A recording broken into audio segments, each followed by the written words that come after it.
माननीय अध्यक्ष महोदय, मैं आपके मार्फत माननीय सदस्य को बताना चाहूँगा, विधानसभा क्षेत्र सिवाना के किसानों का खरीफ 2019 से निरंतर दोनों फसल बीमा मौसम सत्रों के लिए फसल बीमा agriculture insurance company of India limited द्वारा किया जा रहा है।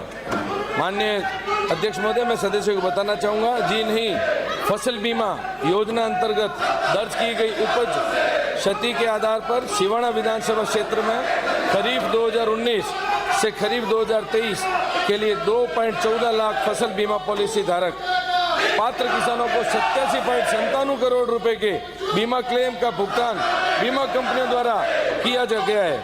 खरीफ 2019 रबी 2022-23 तक के लिए नेफ्ट बाउंस एवं खाता सत्यापित न होने के कारण राशि 1.94 करोड़ बीमा क्लेम लंबित है, जिसके लिए भारत सरकार से प्राप्त निर्देशों के क्रम में वैकल्पिक खातों में बीमा क्लेम वितरित करने हेतु बीमा कंपनियों को निर्दिष्ट किया गया है। खरीफ 2023 से सिवाना विधानसभा क्षेत्र की तहसीलों में 16.17 करोड़ रुपए का बीमा क्लेम आकलित हुआ है, जिसमें से 7.12 करोड़ रुपए का बीमा क्लेम जारी हो चुका है एवं 9.4 करोड़ रुपए का बीमा क्लेम पोर्टल के माध्यम से वितरणाधीन है। माननीय अध्यक्ष महोदय, मैं आपके मार्फत मंत्री महोदय से निवेदन करना चाहूंगा, वर्ष 2016-17 खरीफ फसल बीमा मेरे विधानसभा क्षेत्र के जीएसएस मोकलसर के अधीन गांवों को नहीं मिला, कब तक देंगे? खरीफ 2023 के बीमा में भी कई जीएसएस में अभी तक किसानों को बीमा नहीं मिला। यदि मिला है तो फसल खराबे के अनुरूप नहीं मिला, कब तक बीमा किसानों को देने का विचार रखते हैं? पहला प्रश्न।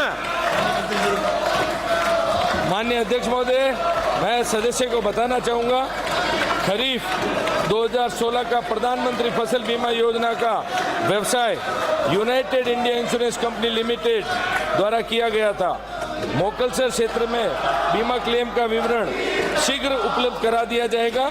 उसका जैसे ही विवरण आता है 2 महीने के अंदर यदि कुछ शेष है तो किसानों को देने का प्रावधान कराएंगे।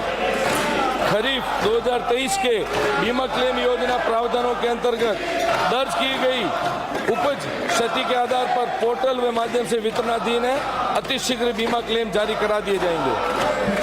माननीय अध्यक्ष महोदय, दूसरा प्रश्न, किसानों की फसल का बीमा बैंकों द्वारा किया जाता है, जिसमें किसानों को अपनी फसल का पता नहीं रहता है कि जिस फसल का बीमा किया गया है, इसके लिए सरकार किसानों को सूचना देने के लिए क्या व्यवस्था कर रही है, स्पष्ट करें। माननीय अध्यक्ष महोदय, योजना अंतर्गत किसान क्रेडिट कार्ड में कृषक द्वारा दर्ज कराई गई फसल का बीमा बैंकों द्वारा किया जाता है। यदि किसान केसीसी में उल्लेखित फसल से भिन्न फसल बोता है तो नामांकन की अंतिम दिनांक खरीद के लिए 31 जुलाई तथा रबी के लिए 31 दिसंबर से 2 दिवस पूर्व खरीफ के लिए 29 जुलाई तथा रबी के लिए 29 दिसंबर तक फसल में परिवर्तन करा सकता है। श्री अर्जुन लाल।